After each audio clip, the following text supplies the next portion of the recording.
What up? What up? It is a Wednesday night on a Tuesday, so we made a change a little bit of date, but we are live and we are ready to talk some sports, man. It's your favorite show, Views from the Stands. I'm your host, Stevie B, Steve Brennan, and I got my guy with me, the GM, Mr. G Mike, in the building, man. And we have a fun-packed show for you today. How are you feeling tonight, my man? Feeling good, living better, baby, making his money. Even though the Cavs There we go, man. All right, my man, we got the second round of the playoffs there in full court press, and we will give you our takes on all of those, man. We have a major news coming out of the NFL and a big trade, and a big news coming out of Baltimore. Some major stuff going on over there, and we have a few. We're going to try things a little bit different for you guys tonight. We're going to have a few fun-filled, down-bad debates. We'd love to get your feedback on these ones. We got everything from basketball to football, so it's going to be a lot of fun. Before we get into all that good stuff, man, Mr. G. Mike, why don't you let the good people know what you have going on, my man? Yes, sir. Guys, if you like sports gambling, I run a Telegram channel where we try to give everybody a few winnings each and every day. $5 to $10 to $50 to $100 of winnings, of $10 a month that you're paying, and some good advice, some good consulting. You'll see the link pop up on the chat. If you're watching the live episode, if you're watching the recorded episode, you'll see the link pop up on your screen, or my socials will pop up. Just slide in my DM, and we'll start a conversation to get you going. Oh, yeah, absolutely, man. We all love a little bit of extra cashola in the pocket, man. All right, man. Well, we also have a few different people we wanted to shout out. Fresh off of last week's episode, if you didn't get a chance to see it, go ahead and check that out. But we are now officially on iHeartRadio, man. So you can find us on there on demand, Views from the Stands, man. So that's a big news for us. And you can find that pretty much anywhere you go. We are worldwide now. We can officially say that, which is always pretty damn cool. But they're not the only ones that's been riding with us, man. We got Varsity Sports Nation. Varsity Sports Nation is your premier sports app, man. You want high school sports, they got you. You want college sports, you know they got you. You want content like you're watching right now, they got you. The best part about it is it's on a convenient app that you can download on your iOS, your Android, your Roku TV, your Apple TV, your Fire TV, as well as your social medias. You can also find our show and many others on demand. So check out Varsity Sports Nation. Give them a like and subscribe. Great company that we've been working with. We also have one more company we want to give a shout out to as well is Millions.co, man. Millions is a great way to get involved in watching a lot of fighting and a lot of different sports. You can request interviews with some of your favorite athletes. If they're able to comply, man, they'll get on there with you, man. You can also watch our stuff on demand, so please give them a like, subscribe. Give us a like and subscribe. And we really appreciate all the love and support we've been getting. Everybody's been passing everything along, and so please continue that. There's been a lot of chatter on the socials, and so just the movement's getting better, and we really appreciate it. We can't be anywhere without you guys, so we really, honestly, really appreciate everything you guys have done for us. So, Mr. G, Mike, I don't know about you, my man, but we got some sports to get into, and we got some news out of your team, man. Anything major happen for you guys you know of? Yes, sir. We finally did a damn trade. Shout out to Terry Jones, man, because he finally woke up. Golly, man. And if you don't know, now you know, man. The Dallas Cowboys finally made a move that I think a lot of Cowboys fans are actually okay with for once. The Dallas Cowboys are receiving wide receiver George Pickens from the Pittsburgh Steelers. The deal is just fresh off the press, probably about 6-7 hours ago, so they're working out the kinks, but for the most part of it, it is a third-round pick from the Dallas Cowboys going to the Steelers, as well as a couple late-round exchanges. Mr. G. Mike, you are a Cowboys fan. You are a diehard. How do you feel about this trade, man? I love the trade, man. I mean, there's been rumors all season that we were trying to get another receiver. I thought it was going to be in the draft to trying to get McKellen out of Arizona, but he got picked up by the Carolina Panthers, so that was a little low blow right there. There was rumors that we were trying to get back with Amari Cooper and get that marriage going up at him again. But we ended up getting a good trade. We didn't give up that much for this, and you know, George Pickens, he's up and coming. He's young. He's hungry. He wants to win. You could tell out there on the field, he'll fight for every single inch, every single target that is thrown at him. He's trying to catch the ball every single way, either deep, slant, curl, route. It doesn't even matter. This guy is trying to get the ball. Yeah, he's not gonna have a lot of targets because he has CeeDee Lamb on the other side. I see CeeDee Lamb probably getting 10 to 12 targets a game. So maybe George Pickens will get anywhere from 5 to 8 because you still got Jake Ferguson out there as well. But for the team itself, it completes our offense that much more.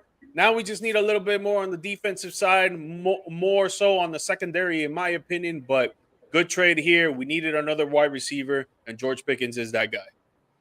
Yeah, no, I agree with pretty much everything you were saying in there. I think it's a great trade for the Cowboys, which is kind of a weird thing because you haven't really said that about the Cowboys in the last few decades or so, somewhere in there that they're making a great move over here. But I really do like the move, and I think you nailed it on the head that this move really came about because of the Carolina Panthers selecting McMillan instead of having him fall, because I think that was the plan all along, is that's what they're going to get. They wanted a number 2. But the cool thing I think what the Cowboys did is they might have had this in the back pocket, which is why they might not have stressed about this as much in the draft, not drafting any kind of major wide receiver. But they also, I think, had a pretty good draft. The draft was a couple weeks ago, if you remember right. They showed up the defense, and they got offensive linemen and some guards, which is positions that they need to keep Dak Prescott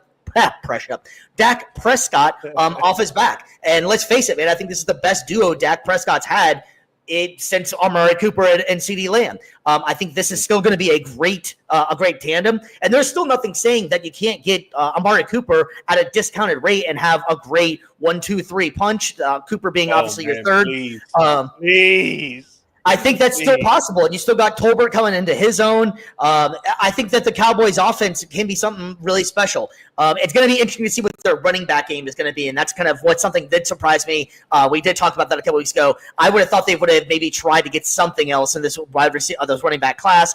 But looking back on it, maybe they knew this all along and that they already had this deal going, and that's why they didn't really stress about getting that. But I would think that's going to be their downfall, is going to be the running back position as far as the offense goes. I think the wide receiver is going to be much more improved. Dak Prescott is going to have a lot of options, and I think the moves that they made in the draft by helping shore up that line is definitely going to secure them a lot more wins in a very, very competitive division. I do agree with you. I don't like the running back situation for sure, right? But I understand why we signed Miles Sanders, Javonte Williams, and we drafted a buddy out of Texas, Blue. Broom. I think it's Jaden Blue, right? Yeah, right. Thank you. I understand why we signed those players and we drafted him, right? Because Javonte Williams can be the powerful back on 3rd and 3, try to get some yards, try to get the first down, or if not, if you're in the red zone and you're on a 2nd and 1 or a 2nd and 2, just give him the ball and see what he can do. Try to get him in the end zone. When it comes to Miles Sanders, he's more of a speedy back, more flexible. He can have a little bit of agility, but they're not superstar backs. They're not Pro Bowl backs either, right? But they have the ability to become a Pro Bowl back. It just all depends on how much work they put in, how good the offensive line is going to be, how good Dak Prescott is going to be when it comes to throwing the ball. Because if you could throw the ball well, then you can run some run plays, and then you could go to the play action. So, again, I do agree with you. I don't like the running back room, but I understood the signings that we got. Yeah, no, exactly. And what's interesting too is Javonte Williams. He was a stud coming out of college, but had some really, really bad injuries that kind of delayed things. Last year, they rushed him back very quickly. Most people, I think I had him in fantasy. I don't even know why I did, but I had him in fantasy football, and it did not work out, needless to say. But I think that was a lot to do with rushing him back. I don't think he was ready to come back. And some of the injuries that he's had, some of these guys, it just takes a little bit more time. So maybe with a good offensive line, and him not having to be the only back there, Miles Sanders, if he can be the pass catching back, let Javonte Williams dance a little bit and be in the power back, it might work out to be a decent duo. And we'll see what the rookie Blue can do. It's not saying that there's still not some guys out there that can maybe be had as well. There's been a lot of rumors around Breece Hall, not necessarily going to the Cowboys, but he's been an available option according to the Jets. So there's still some options going on. There's still a lot of time left in the offseason, training camps and such, and things can happen. So I think the running back room can definitely get a little bit better in Dallas, though. But I think this is a great move for the Cowboys, though. So are you liking this, and especially in that division, man? Yeah, no, definitely. I do like the trade. Again, I think we still need like 1 or 2 more pieces when it comes to the defensive side, especially the secondary. But I think for our offense, I think it gives us a good, complete offense going into the 2025 regular season. Yeah, well, as we speak right now, we are live, and so is the NBA playoffs right now, and there's about 2:43 to go in the fourth quarter, and New York is starting to make that little bit of comeback, man. Oh It's no, not again. it's 80, I believe it's 86, 86, 83, 86, 81. Sorry, they just went to commercial, so I couldn't get a chance to see it, but they're starting to creep up again, and we'll be getting into that again. So I'm sure the Celtics fans are getting a little bit nervous that this is at home, and it's a little bit of deja vu coming up here. But anyways, we'll jump into the playoffs here in a little bit. Sheesh. We'll jump into the playoffs here in a little bit for sure, man. All right, so the other major news coming out of the NFL that today, or actually happened yesterday, was the Baltimore Ravens have released their star as of many years, kicker Justin Tucker. Man, Justin Tucker has been one of the greatest kickers, if not the greatest kicker of all time. His career percentage of field goals is 89.1%. The guy was cash money. Bank is open any kind of time for him. And then he just last season hit a major downfall and really started to look, even the season before that, started to look like it was maybe going away a little bit. And then all of a sudden, all the speculations come out, sexual misconduct, and a lot of stuff that, you know, you hate to hear, and you wonder what the hell these athletes are thinking sometimes, getting themselves involved in some of these things. It's not on us to judge or say what happened or not, because that's still waiting in the process. Nothing's been set in stone, but there's been a lot of accusations, and the Ravens has decided, in their words, made a football decisions, as I'm using air quotes very loudly here, a football decision to release Justin Tucker after he's been with them since the 2012 season, man. It's been a long time for Justin Tucker, and he's been one of the absolute best kickers of all time. G-Mike, man, what's your thoughts on this one, man? Dude, bro, man, I feel like he knew these allegations were coming to him last season and the season prior, because the way that he started downfalling was just like, bro, it looked like a crypto coin when it hits its peak, and then out of nowhere they're like, yeah, this is not gonna go the way it wants, and then it just deplenishes and it goes and it disappears. And that's exactly what Justin Tucker did this past season and the season before that, man. He wasn't the same kicker, and I feel like he knew that these allegations were coming. He knew what he was doing, and you know, it's all allegations right now at this point. You know, we would want to believe that it is not true and that he's not this type of person, but you know, you can't put it past anybody. And if he did do these things, if it does come out that he was on the negative side of all what they're saying, then man, you know, the Ravens got to protect themselves. He's got to move forward, you know, like he's got to have to evaluate his life and his lifestyle and the choices that he's been making. But sucks to see a great career for a kicker go down like this when he probably still had like 5-6 more years left in it. So, you know, it's sad to see. It sucks, but it just flat seemed like it was like a mental thing, and like you were kind of saying, maybe the writing was on the wall behind the scenes, and it just was the dark was about to come to light, and because Justin Tucker was, I think, right behind either Adam Vinatieri as like the most clutch kicker ever. Like this guy was kicking from like 60, 70 yards, and it just seemed like it was effortlessly for this guy. He was also, I didn't realize it as well, he was undrafted. And so, I mean, you know, that's a fair debate there. Could he go down as one of the greatest undrafted players in NFL history? Forget the negativity. The guy was clutch as hell, man. I mean, hell, I know he was one of the few players. I know we were just talking about fantasy a little bit ago, because fantasy is reality sometimes, I feel like, you know, because we take it so damn serious. But you could draft Justin Tucker before you drafted some wide receivers towards the end of the year. You know what I'm saying? Like, your bench, it's okay, I got Tucker. I'm getting at least 15, 20 points for him or something, you know? Like, it was amazing what this guy's career was.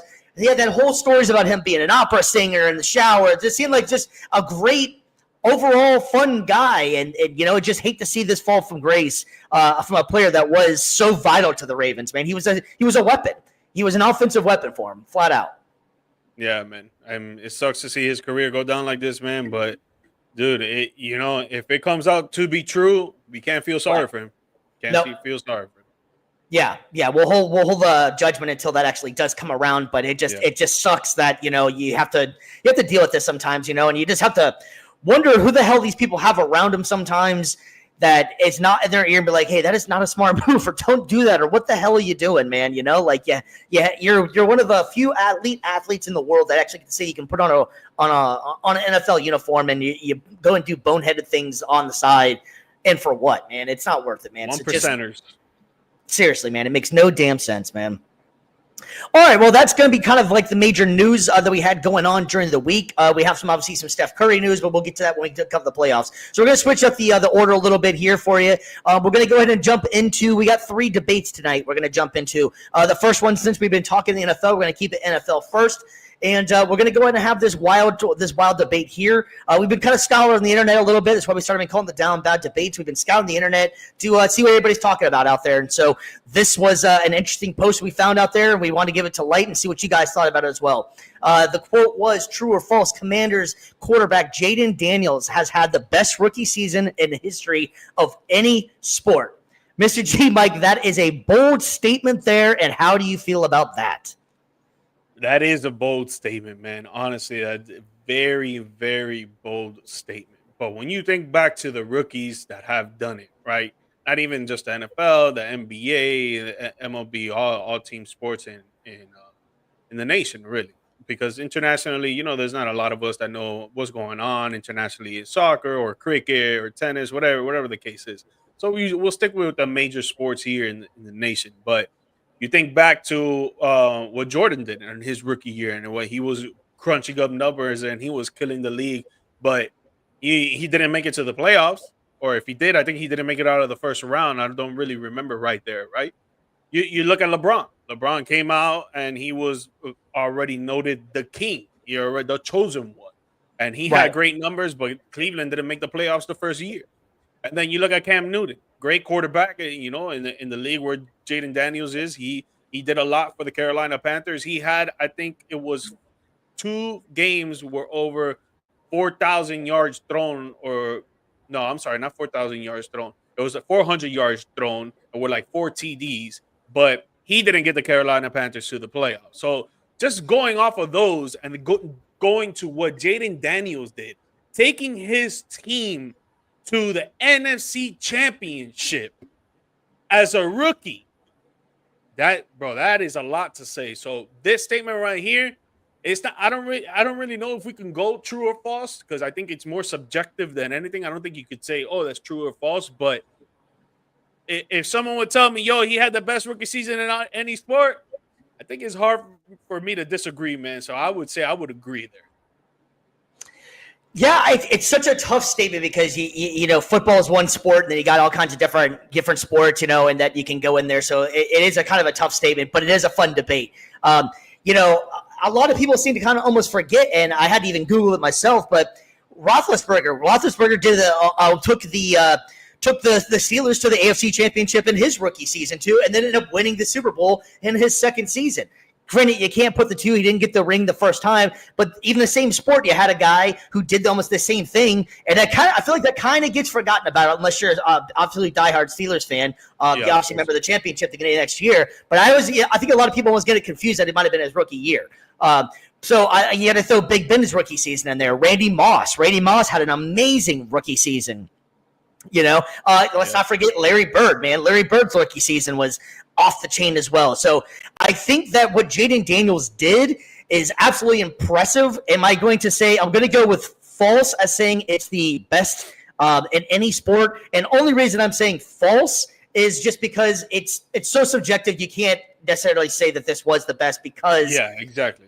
Ben Roethlisberger did almost the exact same thing. Now, I do think Jaden Daniels looked just on paper, his poise, the way he held himself, the way he played, the way he was just in every game, does look like he could be one of the best rookie seasons of all time, just based off his poise and his demeanor, how he handled it, going to NFC Championship game. And honestly, in that NFC Championship game, if the Eagles obviously going on to win the Super Bowl, the Eagles defense was playing lights out. Jaden Daniels had himself actually still a pretty damn good game.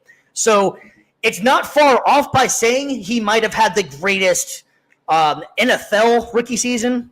I can go maybe that route. I mean, like I was saying before, you got Randy Moss, Gale Sayers. It depends on how far back you want to go. So I'm going to go false on this one, saying that it is the greatest, but it's not far off. Yeah. I would just agree. I wouldn't say true, but I would agree. Like, it's hard to disagree. There, it's hard to disagree. Not saying that Yeah. he has the best. You know what I'm saying? Yeah, it is. It's such a subjective thing to really say, But I do think Jaden Daniels did look extremely impressive, and the future is so bright. I mean, hell, go back. Was it 2 seasons ago? C.J. Stroud. We were trying to have almost the exact same conversation about C.J. Stroud whenever he had his rookie season. I feel like this debate really is more of one of those. We're a sucker for the moment, and we're very much a bias towards what just happened. It's fresh on your minds, so that's what you're thinking of, and it's like, man, this has got to be the greatest. But I'm gonna go Fawcett as the greatest of all time of any sport. It's kind of hard to that's too tough for me to go with. Yo, Celtics up 1 point, 18 seconds left. Man, this is why why we love playoff basketball, man. Wow. What an interesting time it is right now, man, because I'll be the first one, man. If anybody has a freshly cooked humble pie out there for me, I'll be taking a scoop right now because I thought the Celtics were going to sweep them. If you go back to the regular season, Celtics couldn't even would just walk in the building and the game was pretty much over with the Knicks. These Knicks are playing a lot different than they did in the regular season, man. They look pretty damn good, but it's still not over. Actually, let me take that back. Knicks are up. Oh man, you're ahead of me. I'm watching the game cast. Oh, yeah, I'm watching it right now. It is 23 seconds, 89-88. Tatum just scores, and now it's a Boston 90 to 89 lead, 18 seconds. Okay, so you're behind me. Okay, so I'm behind you then. Okay. Anyways, man, wow, what a 20-point lead right there, man. I don't know if you want to transition already into this NBA. Yeah, let's go for it, man. Let's go for it. We're another 20-point lead that the Boston Celtics have given up. And I know we're starting at the bottom here, so we'll change it up a little bit. But 2 games in a row where the Boston Celtics are at home, blowing a 20-point lead, man. Like, the first game, they went into the half up 20 points. They came out that second half, and they were just like I was telling you earlier, Steve, they were just like, yo, you know what? Let's just shoot 3-pointers. If we make them, we'll make them. That's great. If we don't make them, fuck it. Keep shooting 3-pointers. And no, bro, that's not the way you're supposed to go. And especially against a team like the Knicks. The Knicks are never going to give up. They could be down 40. They still won't give up. And they just tied the game right now. It looked like it's a shooting foul, the free throw line. Jalen Brunson at the free throw line. He just made the first one. He's about to make the second one. 12 seconds left with the Celtics getting the ball. Yeah, and what's interesting with going back to that last game, like you were saying before, they had that massive lead. Talking to a few Celtics fans and stuff, just hearing out what their thoughts were and stuff. The Celtics do this all the time. They blow leads all the time. They get super complacent. And it's one of those situations, just because you can make the 3 doesn't mean you always have to do it. If you're up by 20, you don't need to continually to keep on shooting the 3. Take a couple 2s, especially if you want to continue to shoot the 3. Yeah, they were bricking them. I think they missed 45. They missed like 45 shots, something along those lines.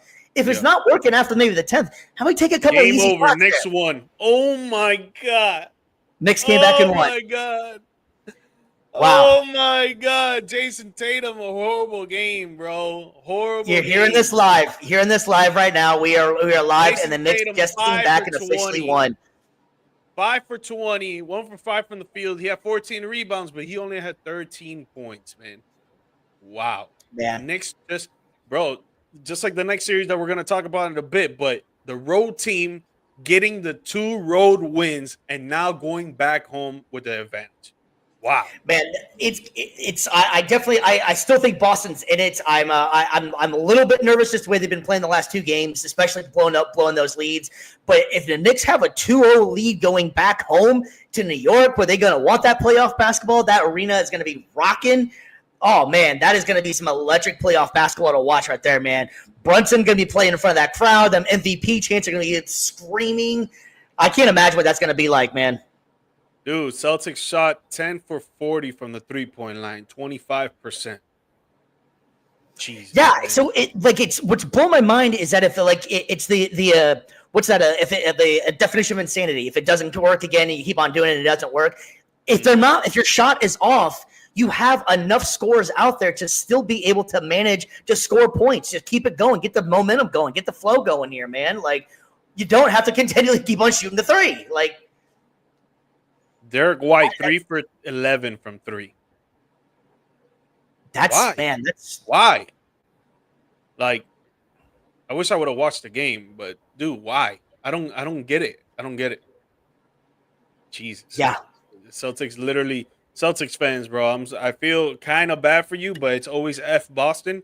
But I feel bad because it's true what Steve says, man. You guys Celtics get too complacent with the 3-point shot. And then when they get up by a big lead, they start, oh, you know what? We're good. We could chill. We could relax. Like California ball players. Oh, chill, nonchalant. Ooh, I'm a score. Boom, cool, whatever. But when you're doing that against a team like the New York Knicks, who are dogs and they won't quit for nothing, and they play 44 minutes of every game with some of the players, and bro, even down 40, they'll still come back. This is what's going to happen. If you don't keep your foot on their necks, they're going to come back and they're going to stab you in the back, and they're going to win game 2 on the road by 1 point. Yeah, they took it in Boston too, and the last game there was a lot of foul call situation. This one, I mean, let's face it, man, they've blown two major leads. You can only the refs. The refs are out there for sure, but I think Boston's biggest downfall again is you live and die by the 3, and this is exactly what happens to you. And if you're not making it, you're dying. I just still can't understand that. Just to go back to it, man. Like, if you're not making them, just give it a rest and make a few shots. Let it go in, man. Get that momentum going, man. Like, stop shooting the 3. But that's the coach's philosophy, man. Live and die by it. Yeah, they remind me. Go ahead. No, I was just thinking back. They kind of remind me, honestly, obviously Steph Curry is like the evolution of 3, but it reminds me a lot of how Orlando Magic played whenever they went to the finals that year, where it was pretty much Dwight Howard can grab every rebound known to man. Jameer Nelson, all those guys would just legitimately just shoot threes, and Dwight Howard would get it. That only works for so long. That you can't, that formula doesn't always work. And you need to be able to be smart enough to go, okay, hey, this isn't working, and move on to something else. Maybe have just one of your guys shooting of the threes that's on fire or something. I don't know, but they're gonna have to next game maybe have another talk about this 3-point situation, because this is pretty major. And that's what I was gonna ask you. Do you think the Celtics are a team that can win 2 games on the road back to back in the playoffs? Yes, I do. I still do think that Boston will eventually get their stuff together. And I'm going to go this route. I'm going to go the next game 3 is, you hate to use that term must win, but that game is a must win, because I think it's going to be extremely hard, especially losing 2 in Boston, going back to New York. If New York sets the tone in this next game in game 3, then Boston's going to have such an uphill battle to climb, and they're going to have to rely on the 3 even more. And if it's already not working right for them, what's to say it's all going to start working when the pressure's on even more. Yeah, no, I believe the Boston Celtics can do it, right? But honestly, I'm a New York Knicks fan this series, baby, because this is Boston, baby. I hope the Knicks sweep them. I hope they go 4-0 and go on to the next damn round and play the Indiana Pacers, most likely, or the Cleveland Cavaliers if they could come back. I know we're going to talk about that in a bit, but I hope the Knicks can make it and get past Boston, because it's always F Boston. I need to make a sound effect that just says F Boston, F Boston. I can press it like every 5 seconds. Just a drop. All right. Well, we're gonna, like we were saying, we're trying to change the format up a little bit in this episode. Maybe change things up a little bit, keep it fresh for you. So before we were bouncing back and forth to the East and the West, the OKC and Denver game, like we were saying, we're live. It's gonna be starting here pretty soon. So we'll talk about that game last. So that we can maybe give a little bit of live updates on there. So we'll go ahead and talk about the East. We got the Indiana Pacers and the Cleveland Cavaliers, man. And this has been a coming out party for Tyrese Halliburton. That he's an assassin, man. The Pacers are up 2-0 on Cleveland.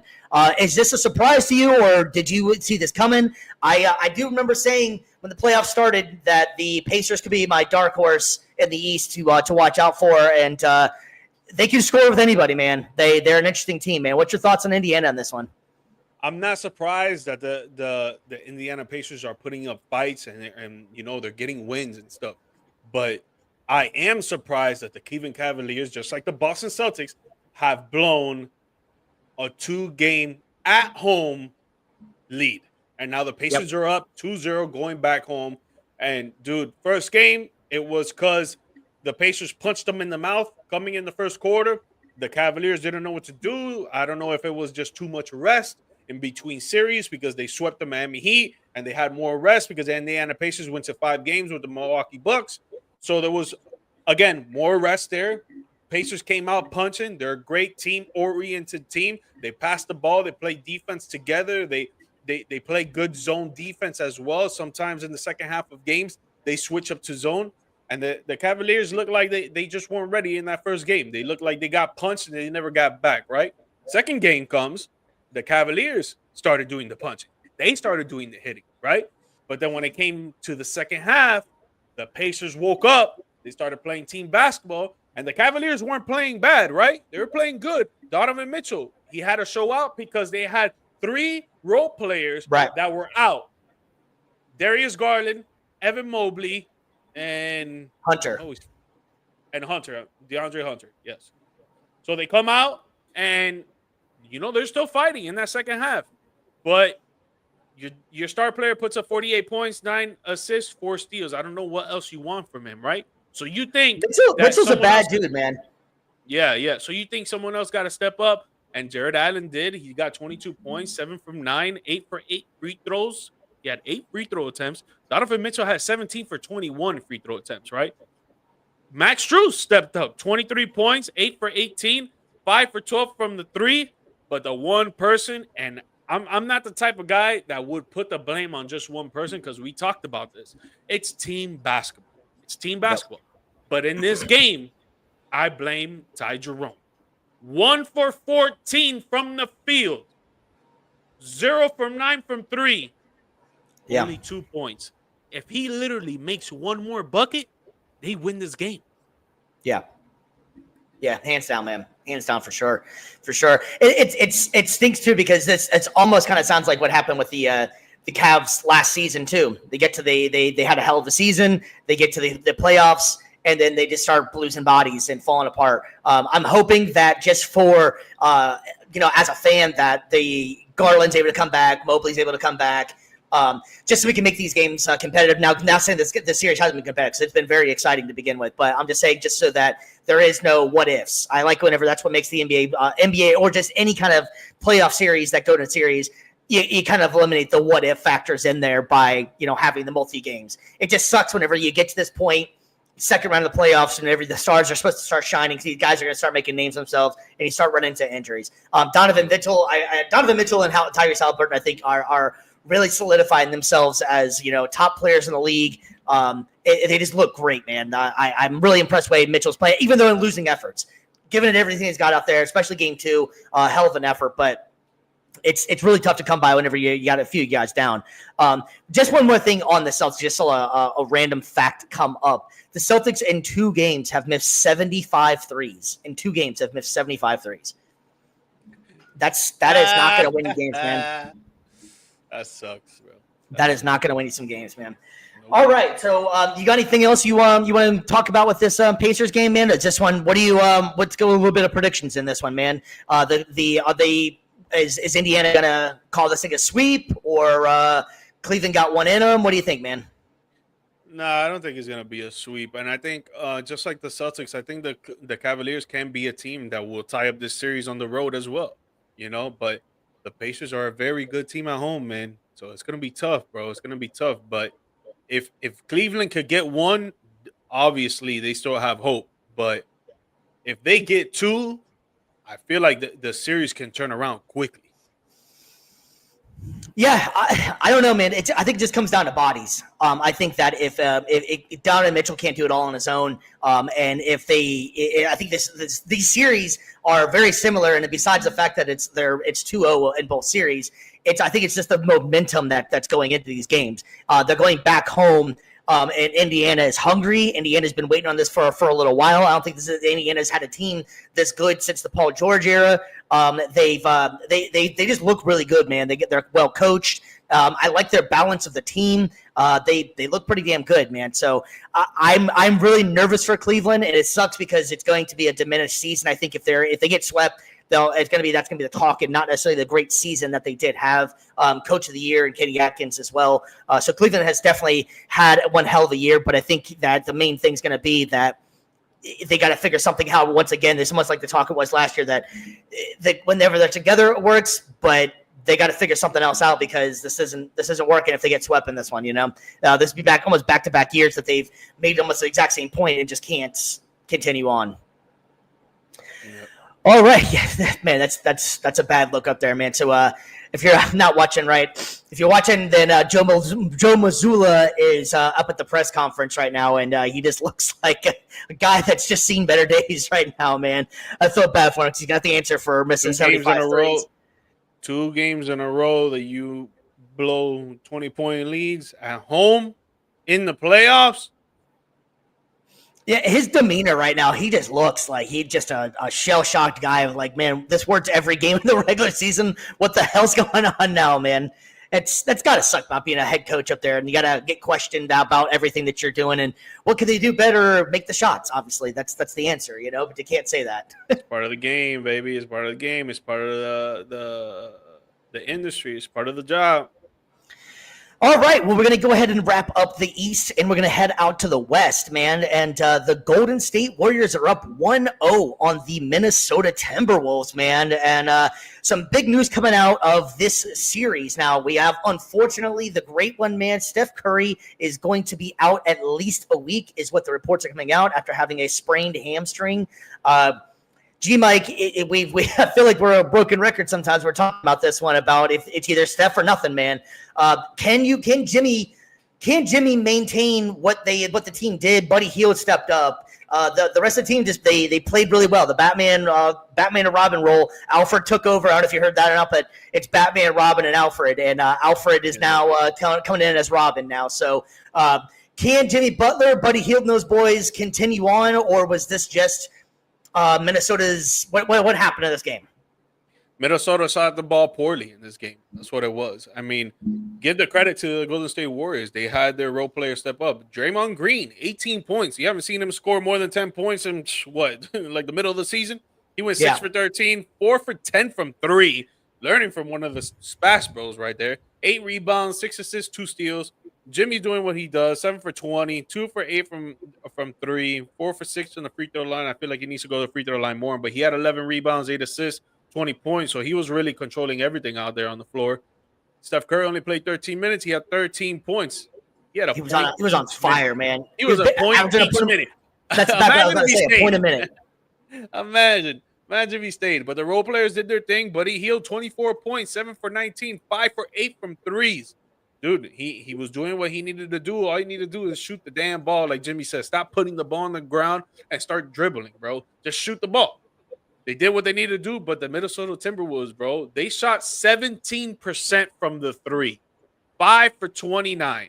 They went to the free throw line pretty good. They had 88% when it came to the free throws, but the only one that put up 20 points was Anthony Edwards. Close. Naz Reid, 19 points off the bench, but other than that, Mike Conley only 0 for 5 from the field, 0 points. Julius Randle had 18 points, but he shot 4 for 11, 0 for 3 in threes. I don't know, man. The Minnesota Timberwolves just had a bad game with shooting, and you can see it in the second quarter. Second quarter, they only scored 11 points. When you have a bad quarter like that, it's hard to come back in a game when the other team is consistently doing good. They weren't doing great, but they're doing good. So there was an interesting thing to talk about a little bit as well in this game. You brought him up a little bit ago, Anthony Edwards. Obviously, he's the leader of the team. He actually got called out by his head coach into the game. His head coach told him basically, "You're supposed to be the heart and soul and the leader of this team," and he just started acting like it. I don't know. It was interesting, man. He also missed his first 10 shots in a row. Still ended up having a decent scoring output or whatever, but I think it's where that I hate to do that or whatever, like the maturity aspect of it and stuff, but I think that he needs to just keep his head in the game. And I think that he gets a little bit too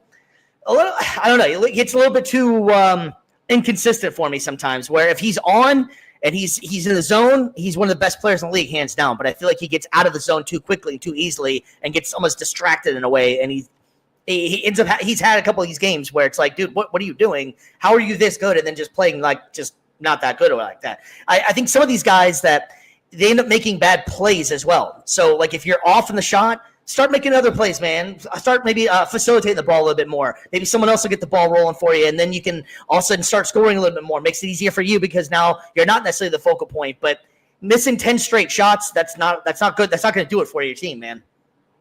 Yeah, no, that's a poor. Obviously, you don't want to start out like that, and he knows it. He probably beat himself for it, missing 10 straight shots.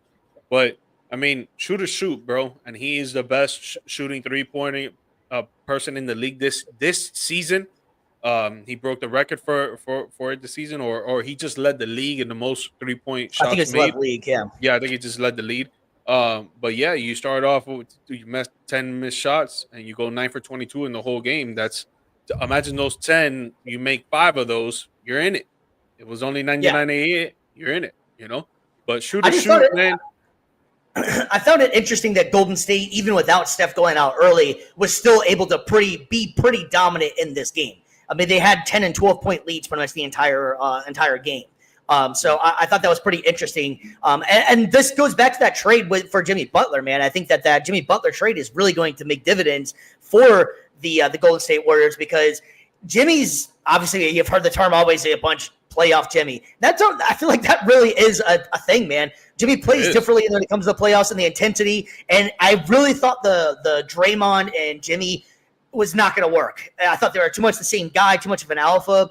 But they've both been able to gel together and work together seamlessly, man. It's been going fantastic for the two of them. And I think Draymond likes having somebody else that isn't afraid of him or that brings out he has another dog on the team instead of having to always be the tough guy on the team. Sometimes it's nice to have somebody else that will have your back whenever you throw a punch. Someone else is coming out right behind you with that punch. Mm-hmm. Yeah, that's what you need, bro. Those are brothers out there on the court, and if one of us gets in a fight, we all get in a fight. I better not see you over there lollygagging and be like, "Oh my God, don't be in a fight." This or that. No, you better put your hands on somebody.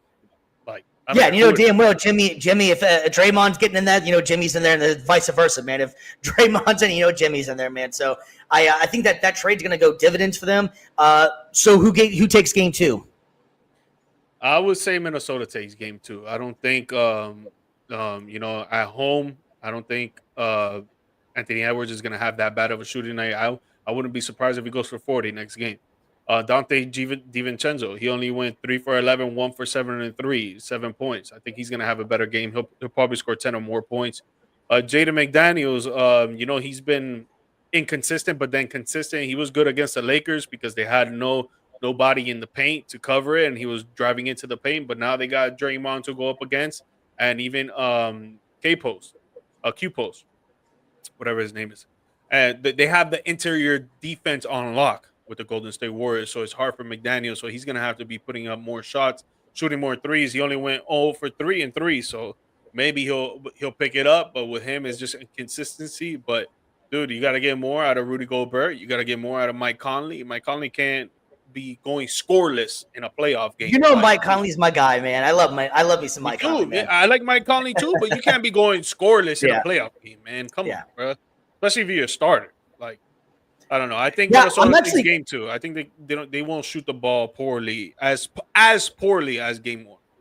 I'm actually going to go with Golden State's going to come out, and I think Golden State's going to take game 2 again. I think it's going to be a lot more contested game, and I think Anthony Edwards, I think you're right, it's going to probably go for at least 40. If there's an over-under, I'd probably take the over on Jimmy, or not, sorry, Anthony Edwards, whatever the point line is that they haven't said. I'm going to probably take the over next. I think he's going to come out with something to prove, especially after head coach calling him out. But I think that's going to be a big factor in this series. That if Anthony Edwards can't show up, then I don't think they can rely on Julius Randle or Rudy Gobert to be their primary scorers. As where Golden State can still rely on Jimmy, I think, to be, as long as Jimmy can stay healthy, Jimmy can be the primary scorer. And you're number 2 if Buddy Hield's coming off shooting the way he's been shooting the last few games. That's a humongous X factor. And if Draymond's still giving you some points and rebounds, I think that's huge for them. So I kind of think I'm going to stick with Golden State to take the next game, but a lot more contested game, closer. And I think you're right on Anthony Edwards will not have a showing like he did the last game, but I think he's going to come out and have a lot to prove. But it'll be one of those nights where he goes 40, 50 points and still loses. Yeah. It's going to be a good game for sure. no matter what. Oh, I agree. All right, so just a quick live update on what we got going on, and we can talk about this game here as well.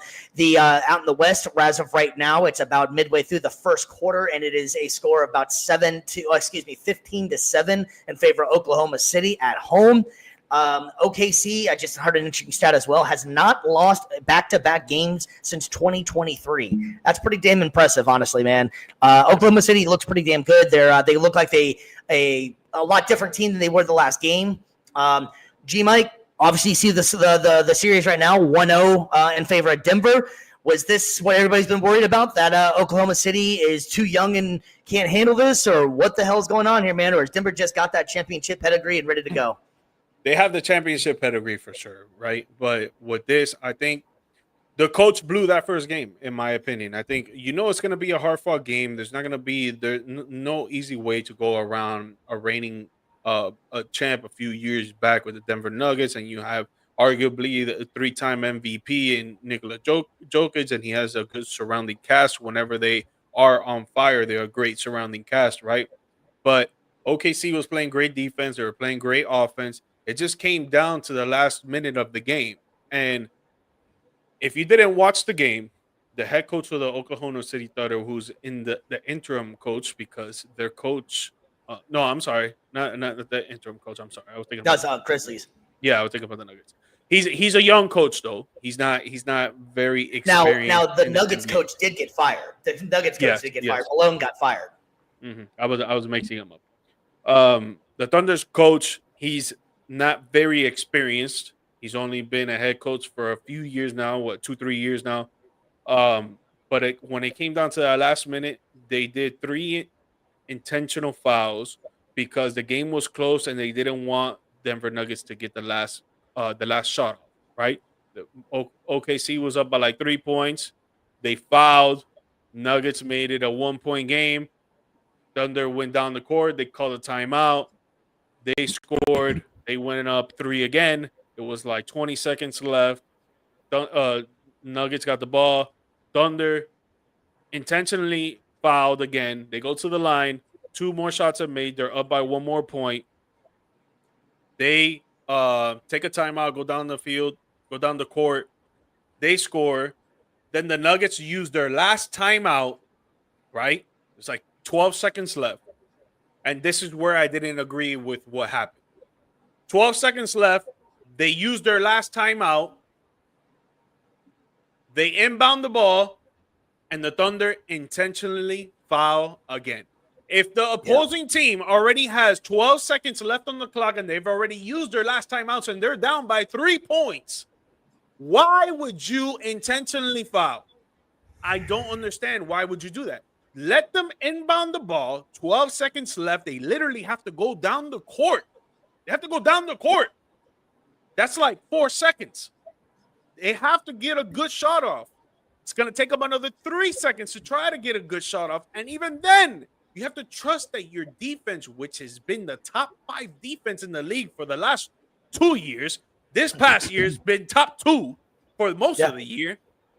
You don't rely and trust in your defense for them to put a hand up, and then even if they make the shot, you probably still have 2 seconds left to go down the court and throw a Hail Mary. If not, you're going to OT. You go to OT, you have a younger, faster, well-endorsed in the players to get you to the promised land of winning this game. But no, you intentionally... I think a deeper bench, too.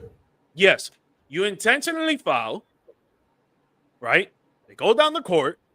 They make 2 shots. You get the ball. Go down the court. They foul Chet Holmgren. Young mentality comes to mind here. He misses both freaking free throws.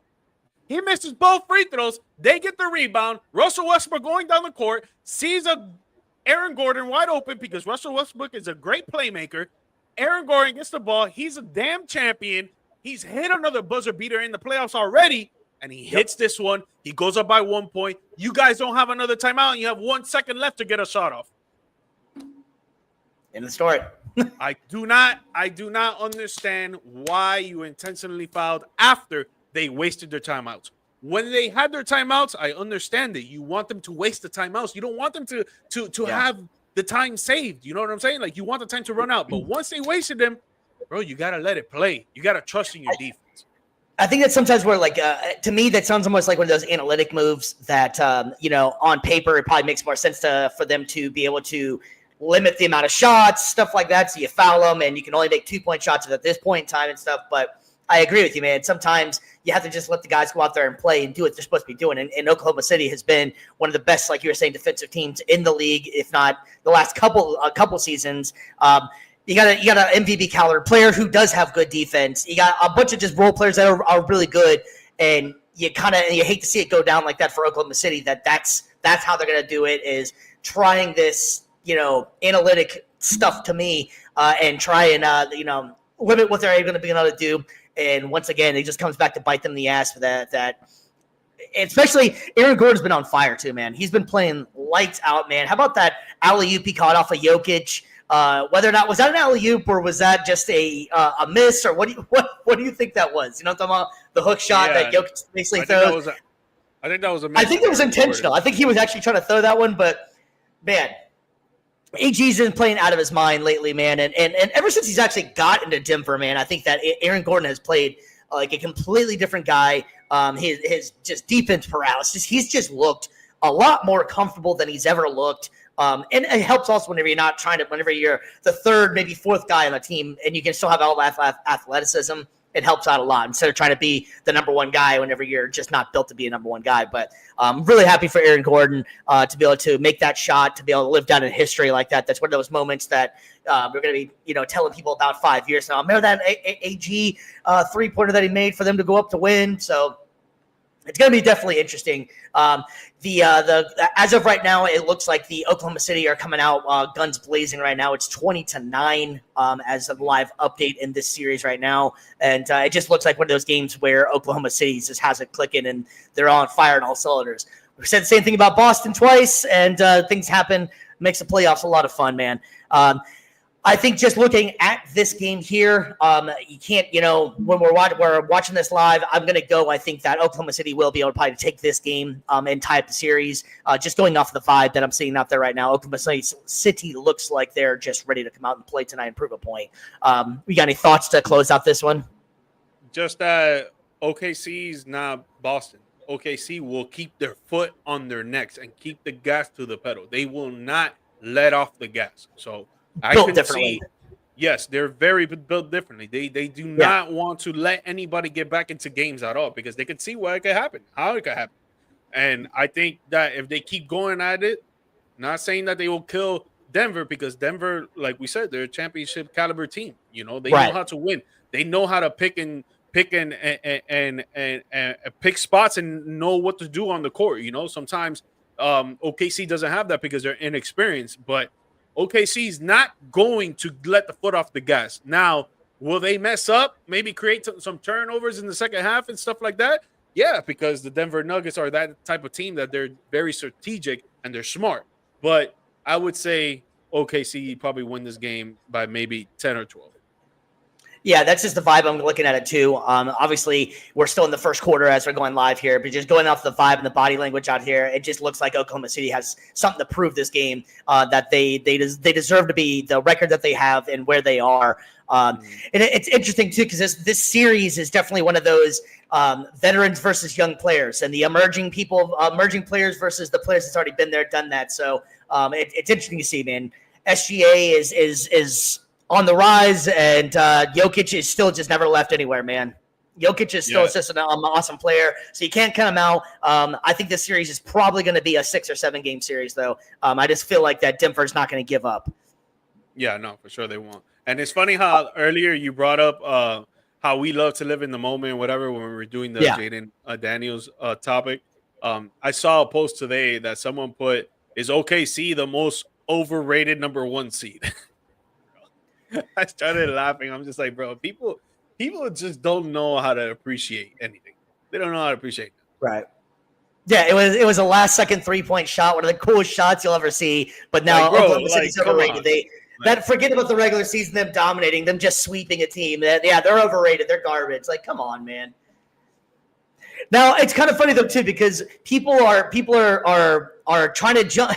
People aren't giving up on Boston, who's blown both of the blown leads in 2 straight games, and people are just like, we just did it a couple minutes ago. I still think Boston will come back, but as soon as Oklahoma City, all of a sudden they lose by a 3-point shot on an amazing shot. Now everybody's like, oh, they're already done because they have young players. I think it's just interesting how the narratives get played out here, man. Yeah. Out of the 2, all right. Here's a fun one for you then. Out of the 2. Right now, who are you more concerned about as the top seeds here going in there? Something like that, Boston or Oklahoma City in the series?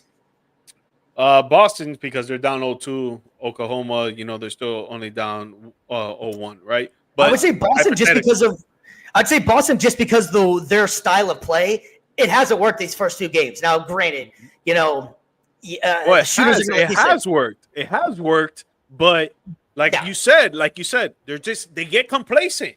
They're just like, we won the first quarter by 20. The game's over. No, bro. Right. No. There's 2 halves. You got to win both halves. 100%. All right, so we're gonna have we're gonna actually start off with 2 debates that we got here from you. We searched, like we were saying before, we searched the internet, found some fun topics out there. We've been talking about basketball for the last few minutes. We're gonna go ahead and keep our theme with the basketball theme going here. This one's kind of fun, and I'll be interested to see what your thoughts are on this one. If you're watching the live, or if you're not watching live, excuse me. We have a Mount Rushmore. That seems like that's been a big thing coming up lately, of Mount Rushmores of sports here. But we're going to do one right now. If the NBA had a Mount Rushmore for current players, who deserves to be the 4th spot along Bron, Curry, and KD? I think these guys, all 3 of those guys, deserve to be up there. So I don't think there's much debating that one. The debate's going to be on the number 4. Now, I do want to ask you a question on this one because there isn't really a thing, and we can make it up as we go because that's what just makes these things fun. Now, how far back are we going with this, and how current? Like, see what I'm saying? Is it have to be because LeBron's been? Let's do it from 2003 when LeBron got drafted. Okay. So from 2003 till now. Yeah. Okay, that's fine. So I was trying to figure out how far do we go back? Like, what do we? Is it LeBron's rookie year and forward? Because they all drafted around about the same year, give or take 1 or 2 years, but they were all round about each other in here. Yeah, so, but remember, it says current players. Correct. Yes. Yeah, I'm fine with that. My issue I'm having with 2 guys, and I'm not sure what I want to put up, and one I feel like it might be too early for them to go up. So I'm gonna have you go first, though. This one was really tough for me, man. I went through the NBA list from. The reason why I said 2003 because I went from 2003 to this current year, and there was a lot of players that I wanted to put up, but they weren't current players. There was a lot of players I wanted to put up, but they've only been in the league for like 5 years, so I don't think that puts them up there in a Mount Rushmore. I think it's too early for them, right?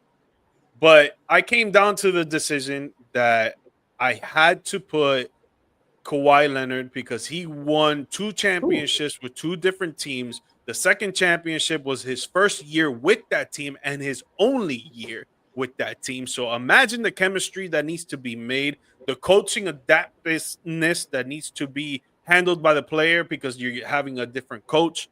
The city, living in a different city, living in a different country. Because remember, Toronto's not in the United States and it's cold as hell over there, boy. Cold as hell. And I've heard on several podcasts with Toronto players that the TSA stuff from going from US to Canada is a pain in the butt sometimes. So, that could be mentally draining as well, right? But even then with the Clippers, he was doing work with the Clippers when he's healthy. Yes, he's been on the injury-prone side after that whole ankle bust against the Golden State Warriors when he was with the San Antonio Spurs. That started a whole trend of injury proneness for him. But when he's out there on the court, he's doing work. And you saw it these playoffs. He killed that game 7. He had 23 points. Harden is the one that choked, and the rest of the players too. If not, they would be right now playing against OKC. But he did his thing, and I think since he's been in the league, he's been Defensive Player of the Year. He's been 2-time champ. He's been to the playoffs multiple years, more years than he's not been in there. And he's a dog on offense and defense. And I don't think there's 5 players that can stop Kawhi.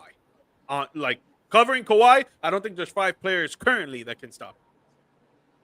That's a very interesting pick to go up there. I wasn't honestly, that wasn't even crossing my mind at all of Kawhi, but I totally understand your point. I think you brought us some valid points on that one. I didn't think about that one, so that's a good one. Do you have a runner up you want to throw in there too? Was there who was like your number 2 then maybe? I was thinking James Harden. I was thinking like if I go big men as well, I was thinking Anthony Davis. Maybe another point guard. I was thinking CP3. But he hasn't won a chip, but he's done so much for the league and winning as well. When it comes to shooting guards, James Harden, maybe Kyrie. When it comes to forwards, I was thinking Kawhi, and then I was thinking obviously Kevin Durant's up there. Another forward, maybe. Dude, honestly, right now at the top of my head, I don't know, but it was just like those players I was actually thinking about because, like I said, most of the players I was thinking about are not current players, and then the other players I feel like it's too soon for them. It's just like they're too young for me in a sense. So I'm going to go with it was a tough decision here. And that's kind of why I was trying to figure out how far we're going back, how we're going with that or something, because I feel like the 2 guys that I was going to put up here are relative in the aspect of they haven't been in the league for forever, but just they've been so dominant. So my 2 guys were going to be Giannis and Jokic. And I know a lot of people will have maybe some flack with Jokic, but that's who I would put up here is Jokic. Jokic obviously has the 2-time MVP. He's an NBA champion. He's arguably one of the greatest players of all time at this point in time in his career. I think that his game is so unique. He can do so many different things in the court, but I think it's just his appearance that makes him look like he's, a dad out there, the dad bod god they call him, obviously, So I think that if he was chiseled up like LeBron and all this other stuff, and he played the way he played, people are like, oh my God, there would be no doubt about it. But he's different. He's different than all these other guys. And I think that his numbers, and he's arguably one of the greatest big man passers. He can shoot the 3. He can literally do anything and everything on the court. He's basically a point guard in a center's body. So I think I would have to put Jokic up there, in which I know he is relatively new in the league, but he's not brand new in the league, if you know what I mean. So yeah, mine would be Jokic, and I think you can obviously make a case for Giannis being up there as well. Giannis has been one of the most dominant players in the last decade or so since he came in the league and just transformed his body and gotten more muscular. He's just been a force to reckon with, and he does have the chip to back his name. So my 2 guys I would have put in that spot, to me, just going off of just how good they've been in the last few years, Giannis and Jokic, man. But I would put Jokic in my spot here, man. I think you hit it on the head with Jokic. I think he's the correct answer here, right? I think he's the correct. I just looked at more of how long a person has been in the league, so that's why I went with Kawhi. But Jokic, bro, he's the best player. He's been the best player the last 4 years, in my opinion. And I agree. He's the best player right now. I just think that Shea deserves the MVP, because of what he did and where his team is at. But even then, Jokic is the best player. Like, there's no doubt. Yeah, I think Jokic is going to turn into like that LeBron fatigue that LeBron can arguably be in the MVP category race every year that he was in the league, but he'll just get fatigued and you're going to see something different. So you'll find little nitpicking things for you to find. And I think Jokic is going to be the same way, that his numbers and everything that he does on the court will put him in MVP categories, but eventually you just get kind of tired of having the same guys that are in the category. So you might just get a little fatigue on it, which is whack. But it sucks. It sucks, but I think people that really watch NBA and stuff will appreciate his game. And he's just an interesting guy too. Like, his interviews crack me up. Like, he's like the furthest from actually like a NBA basketball player. They ask him like, "What do you want to do when you're done in the offseason?" "Oh, I just want to go ride my horses." Like, he's just not like the typical guy. Imagine another guy, his big ass on a horse. Right. It's wild to me, man. It's wild to me. So, as just a recap here, it's just so we can recap it if you're listening to it, and you're maybe, or you might have caught it tail end here. For the audio, it is the Mount Rushmore of since LeBron's era. So it is LeBron, KD, Durant, and my pick is going to be Jokic. My pick is going to be Kawhi Leonard. Kawhi Leonard, man. That is definitely an interesting pick, man.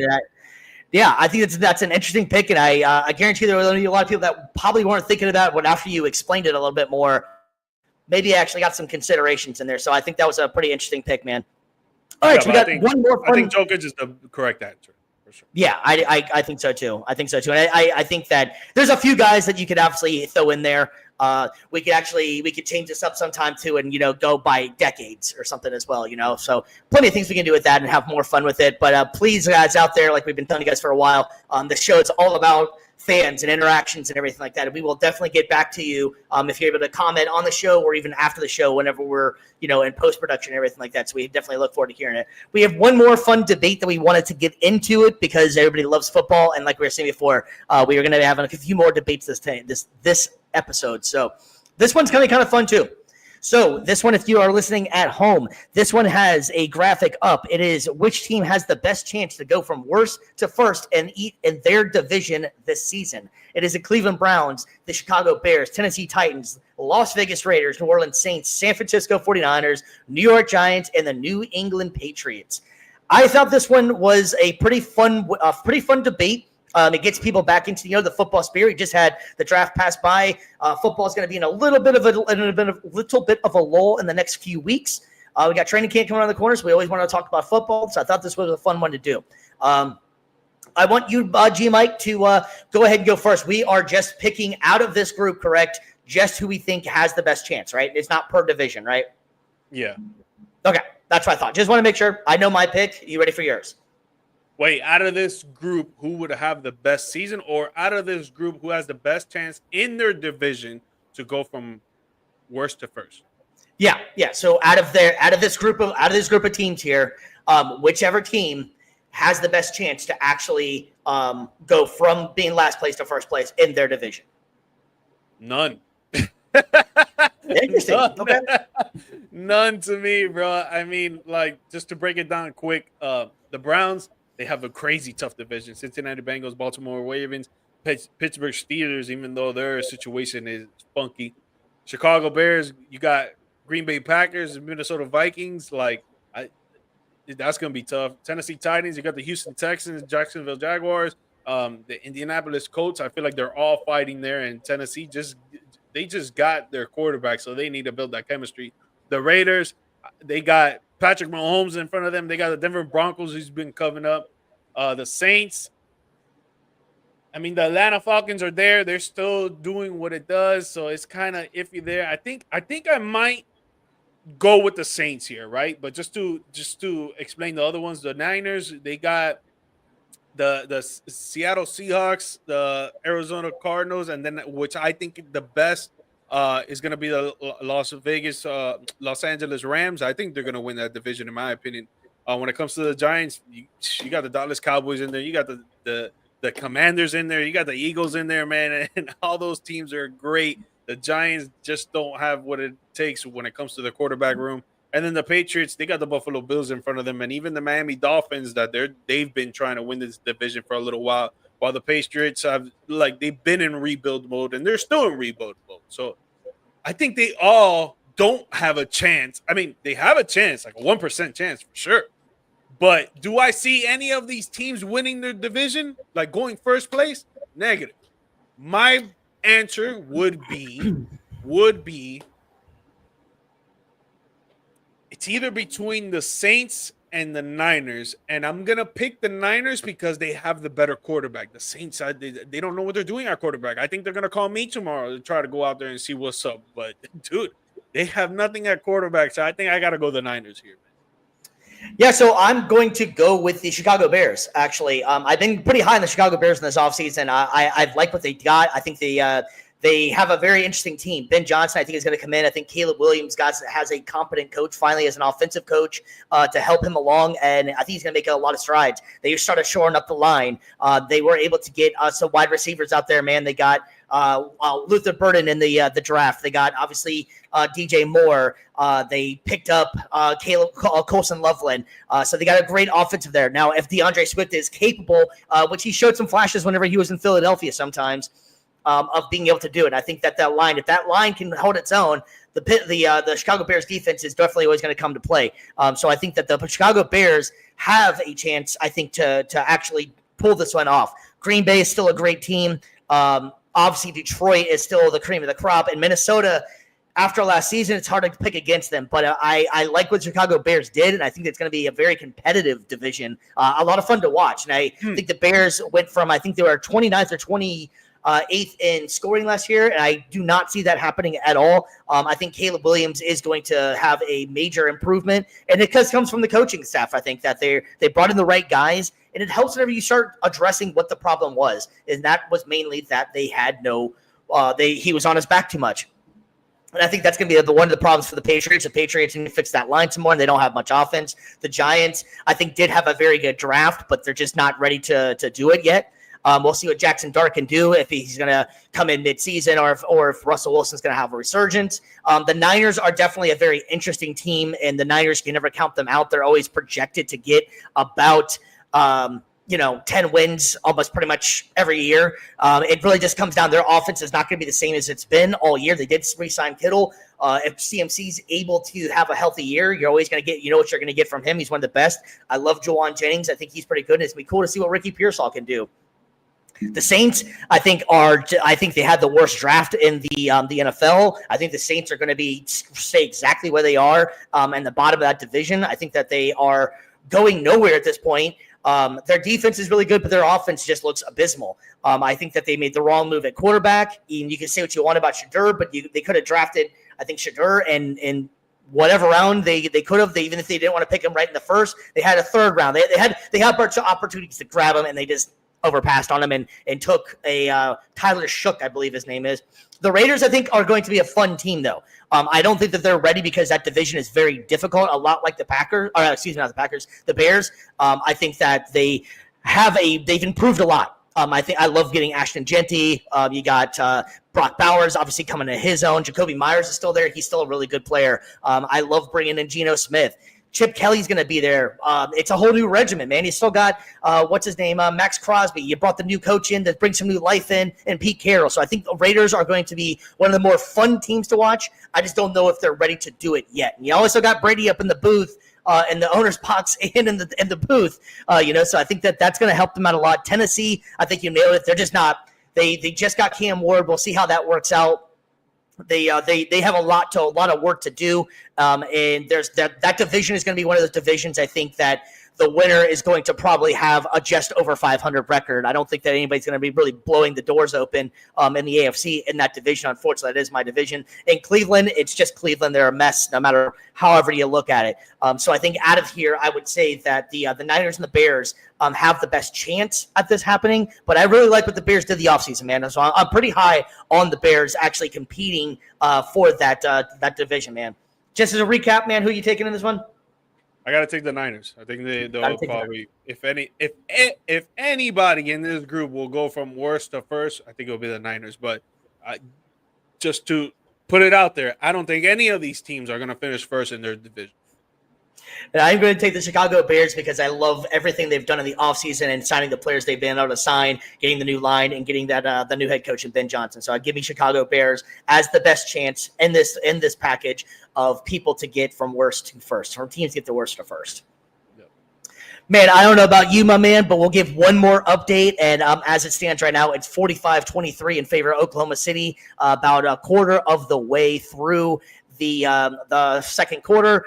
Oklahoma City's looking pretty good, so I think they're going to cruise onto a pretty big victory, and they're going to look at this was a statement win for them. I think they had to come out and prove the fact of, we're not done and we're not scared of anything right now. We made a couple mistakes and we're ready to go, and we're one of the top teams in the league for a reason. So that, I think, on our end is going to wrap it up. Mr. G Mike, do you have anything for the people before we head out tonight, my man? Yes, sir. Guys, if you can please like, subscribe, share the show with your family and friends. Leave some comments in the videos that we post on YouTube, the shorts, or on TikTok. Follow us on TikTok. Follow us on IG.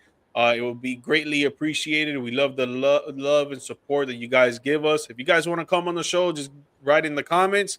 We'll put your comments up on the screen. Or if you want to ask us some questions, we'll answer your questions. Put the questions up on the screen. Or if you just want to join in the debates or the conversations with us, we'll put you up on the live feed as well. This show is for the fans, from the fans. So we want to include everybody, and we appreciate you guys. Yeah, definitely. Well said, man. We really appreciate it, man. We want to, like we were saying before, man. We want to give a shout out to Varsity as well for they just gave us some numbers, and you guys been really been following us on there. So we really appreciate that too. Don't forget to check us out on YouTube as well, so we can continue our trend of moving up and. Hit the bells, man. The bells are the easiest way to find out when we have stuff going on. It's I know everybody's got busy lives, and you sometimes forget to check in on your shows. You hit that bell on any of the socials, Spotify, any of those. iHeart, we're on iHeart too, like we were saying before. Just hit those, and they'll let you know that we are going live. And we really appreciate everything you got going on. I don't know if Mr. G Mike's going to make it with us on Saturday, but it'll probably be me and Mr. BC. We have some fun stuff coming up on Saturday morning, so we'll be there, and we will be up live and enjoying ourselves. For me, I am Stevie B, Views from the Stands, Mr. G Mike, and we are out. Peace.